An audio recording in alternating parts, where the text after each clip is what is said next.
Imagine that you've got a really sweet great-grandmother who lives in Indiana, and she thinks the world of you. She sends you a birthday card every year. She always sends you a birthday present. She writes you long handwritten letters about anything and everything. She even made it out for your high school graduation. And she's turning 90 this year. So what are you going to do? You got options. A, you could text her happy birthday. B, you could buy her a Hallmark card. C, you could videotape yourself singing happy birthday to her. Send it to your aunt in Indiana and have her show your great-grandmother. Or D, you could call her. It makes a difference, you know. You could text your beloved the words, "I love you," or you could whisper them in their ear. They're not the same experience, are they? It's like the book The Godfather came out in 1969. The film came out in 1972. I read the book the year it came out. I saw the film 30 years later. They're the same story, but they're not the same experience. How we communicate is just as important as what we communicate. And throughout human history, there have been significant developments in human communication that have had profound impacts on every aspect of our lives, from our personal relationships to our government and economics to our religious experience. This video looks at 5 revolutionary moments in communication history and considers their impact on religion. Each new stage has altered the dynamic among us. Some have led to specialization when just a few have the mastery of the medium or unlimited access. Others have led to democratization, giving equal access to the many. And each has changed the way we encounter story and storytelling, the heart of religious experience.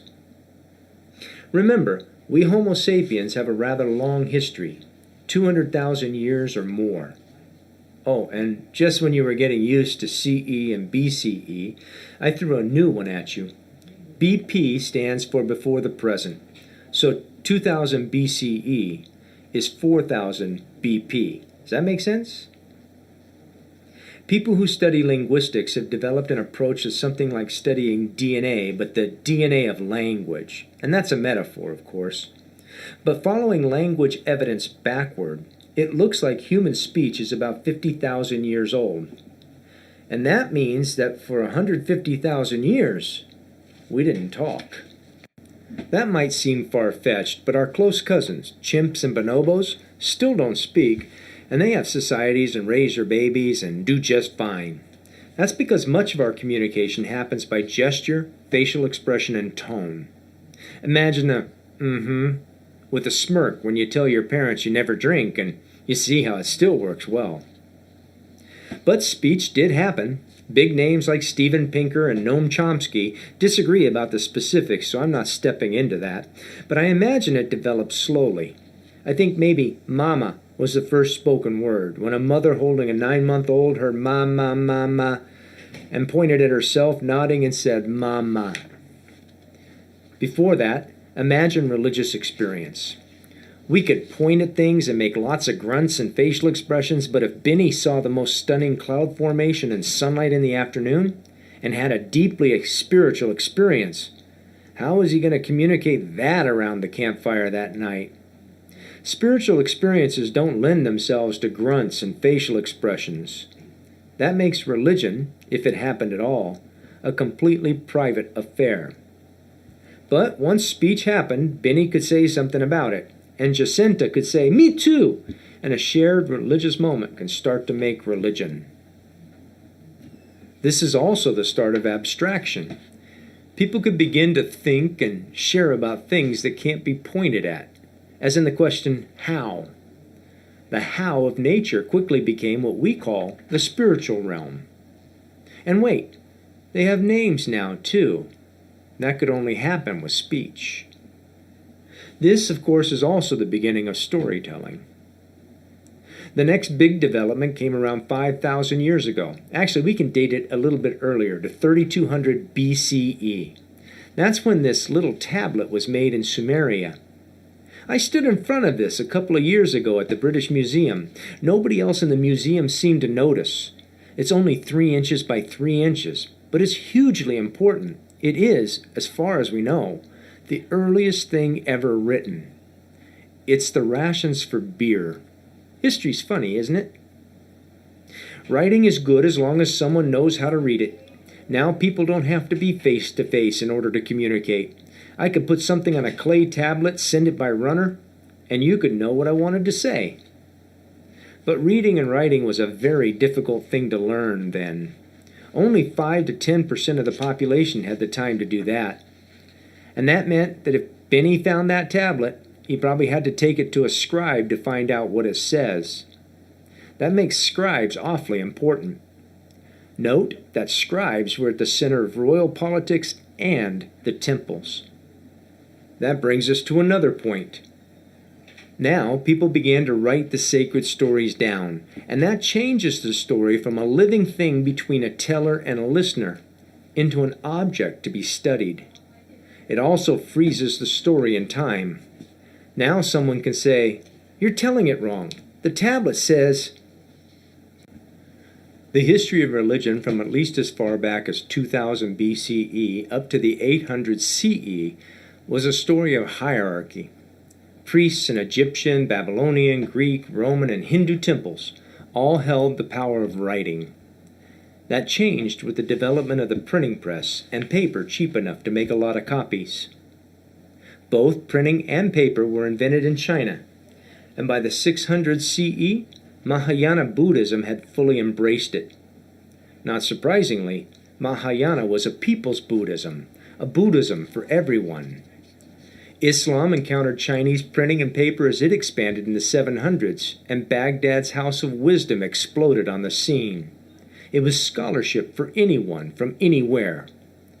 Christianity was the latecomer, but once Gutenberg got his press running, the Renaissance was the result, and the Protestant Reformation shattered the Catholic hierarchy in multiple countries. That matters to us, particularly, because the idea that everyone has equal access to the information is what allowed our American Revolution. It's also why you were required to attend school. Reading and writing are the most important ingredients of what Thomas Jefferson called reasoned discourse. And without reasoned discourse, democracy will die. Of course, someone's always trying to own the power, and we ended up with powerful newspaper moguls and the established book publishers who decided whether what we write is worthy to be read. That's why the next stage, broadcast, was so important. 100 years or so ago, radio made it possible for you to hear me with your own ears even if you lived 30 miles away. In the days before FCC licenses, anyone could build a transmitter, and anyone could build a receiver, and a preacher like Amy Semple McPherson or Billy Sunday could be heard by thousands, and later by tens of thousands. Television made that experience even more transformative. Rex Humbard and Fulton Sheen could look us in the eye and communicate their own religious views to us, who otherwise would never have heard them. Religion was again democratic. A Catholic could watch Benny Hinn, or a Southern Baptist could watch Robert Schuller, both of whom were not on their tradition's preferred list, but who could stop them? Another dimension, though, was that people watched the preachers they liked. Who wants to watch a boring preacher? It's just a small step, then, to say, Reverend Killjoy is killing me. Why can't he preach like Jimmy Swaggart? The movement in American churches was toward entertainment evangelism and great big churches. The tiny country church is on the verge of extinction. The most recent development is not as old as you might think. Just 50 years ago or so, the internet was born. And 30-some years ago, the web was launched. That's the part of the internet with browsers and images and videos, the part that made YouTube and Facebook possible. Of course, BlackBerry and Steve Jobs and others helped make the cell phone part of all of that. This seems like a truly democratic moment. Now anyone could put up a blog. Anyone can critique someone else's religion or launch a new one of their own. Anyone can interpret the Bible or the Quran or the Bhagavad Gita, whether they have training or not. There are, it seems, now 7.6 billion religions. But the sheer volume of words makes it impossible to hear it all. We've grown accustomed to shorter and shorter bits of communication because none of us wants to read all those really long blog entries and websites. Text messaging and Twitter have trained us to share in bits of 280 characters or less. We shorten it up to LOL and BRB and IRL and IDW2TR. Okay, I made that up. It means I don't want to talk religion. Religion has already changed. There's far less depth, although there may be a lot more breadth. How will religion emerge from this moment?